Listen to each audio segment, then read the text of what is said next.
Hello friends, welcome to Lavanya Hari's kitchen. இன்னைக்கு நம்ம கிச்சன்ல காரசாரமான பூண்டு குழம்பு எப்படி பண்றது நம்ம இந்த வீடியோல பார்க்கலாம். இந்த குழம்பு சூடா சாதத்தோட சாப்பிட்டா அட்டகாசமா இருக்கும். இந்த குழம்போட நீங்க சிம்பிளா ஒரு அப்பளம் வச்சும் சாப்பிட்டுக்கலாம். அப்படி இல்லனா பருப்பு சேர்த்து ஏதாவது ஒரு காய் கூட்டு செஞ்சு கூட சாப்பிடலாம். அதுவும் நல்லா இருக்கும். வாங்க இந்த பூண்டு குழம்பு எப்படி செய்யறதுன்னு நம்ம இந்த வீடியோல பார்த்துடலாம். பூண்டு குழம்பு செய்யறதுக்காக நான் ஒரு மண் சட்டியில 3 ஸ்பூன் ஆயில் ஆட் பண்ணிட்டு ஹீட் பண்ணிட்டு இருக்கேன். ஆயில் சூடாயிடுச்சு. இதுல 1/4 ஸ்பூன் கடுகு, 1/4 ஸ்பூன் உளுந்து, 10 இருந்து 15 வெந்தயம் சேர்த்துக்கலாம். வெந்தயம் அதிகமா சேர்க்க வேண்டாம், இந்த அளவுக்கு சேர்த்தாலே போதும். இது கூட கொஞ்சமா கருவேப்பிலை சேர்த்துக்கலாம். இதுல 20 இருந்து 30 பல் பூண்டு சேர்த்துக்கலாம்.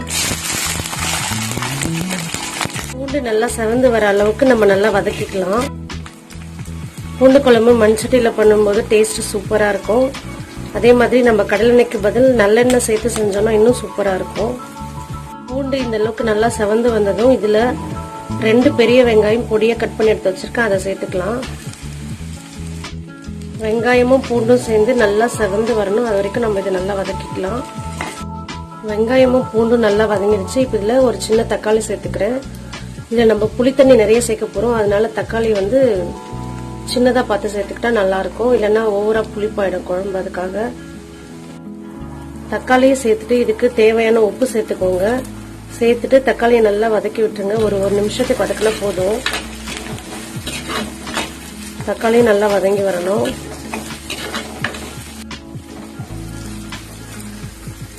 தக்காளி, பூண்டு, வெங்காயம் எல்லாமே நல்லா வதங்கிடுச்சு. இப்போ இதுல மசாலா சேர்த்துக்கலாம். இதுல 1/4 ஸ்பூன் மஞ்சள் தூள் சேர்த்துக்கிறேன். 3 ஸ்பூன் குழம்பு மிளகாய் தூள் சேர்த்துக்கிறேன்.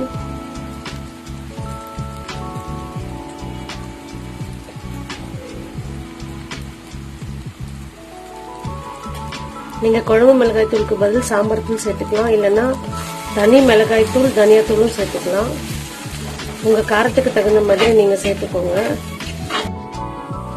குழம்பு மிளகாய் தூள், மஞ்சள் தூளோட பச்சை ஸ்மெல் போனதுக்கு அப்புறம் இதுல கொஞ்சமா தண்ணி சேர்த்துக்கோங்க.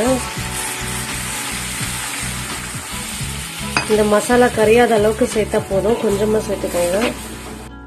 கொஞ்சமா தண்ணி சேர்த்ததுக்கு அப்புறம் ஃப்ளேம் லோக்கு மாத்திக்கோங்க. இது 2-3 நிமிஷம் நல்லா கொதிச்சு வரணும். 3 நிமிஷம் ஆயிடுச்சு. பூண்டு கூட நல்லா வெந்திருக்கு பாருங்க. பிரஸ் பண்ணா நல்லா 2ஆ உடையுது. இதுல நம்ம புளித்தண்ணி சேர்த்துக்கலாம். நான் ஒரு பெரிய லெமன் சைஸ் அளவுக்கு புளி எடுத்து நல்லா கரைச்சி வச்சிருக்கேன். புளி கொஞ்சம் பழைய புளியா இருந்தா குழம்பு நல்லா டேஸ்டா இருக்கும். கொஞ்சம் பிளாக் ஆயிடும் இல்லையா நம்ம வீட்டுல, அந்த மாதிரி பழைய புளி சேர்த்துக்கிட்டீங்கன்னா சூப்பரா இருக்கும். இதுல தேவையான அளவுக்கு கொஞ்சமா தண்ணி சேர்த்துக்கலாம். புளி குழம்புக்கு எப்பயுமே நிறைய தண்ணி சேர்க்க கூடாது, கொஞ்சமா சேர்த்துக்கோங்க. தண்ணி சேர்த்துட்டு நம்ம நல்லா கலந்து விட்டுக்கலாம். தேவைப்பட்டா சேர்த்துக்கோங்க. சேர்த்துட்டு 5 மினிட்ஸ்க்கு இது லோ ஃப்ளேம்ல நல்லா கொதிச்சு வரணும். 5 மினிட்ஸ் ஆயிடுச்சு. குழம்பு நல்லா கொதிச்சு வந்திருக்கு. எண்ணெய்லாம் நல்லா செப்பரேட் ஆகி வந்திருக்கு பாருங்க.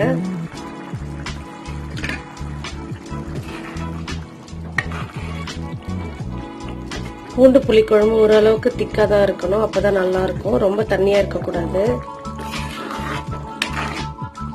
கடைசியா இதுல 1 ஸ்பூன் நல்லெண்ணெய் சேர்த்துக்கிறேன்.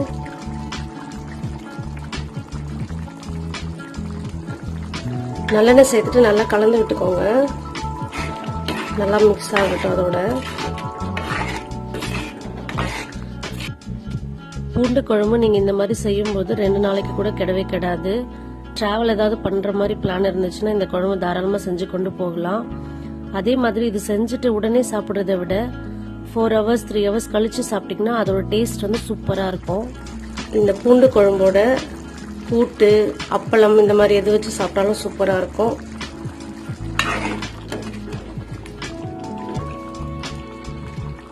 இந்த ரெசிபியோட இன்கிரீடியன்ட்ஸ் அண்ட் டீடைல்டு ப்ரொசீஜர் நான் டிஸ்கிரிப்ஷன் பாக்ஸ்ல கொடுக்குறேன், செக் பண்ணிக்கோங்க.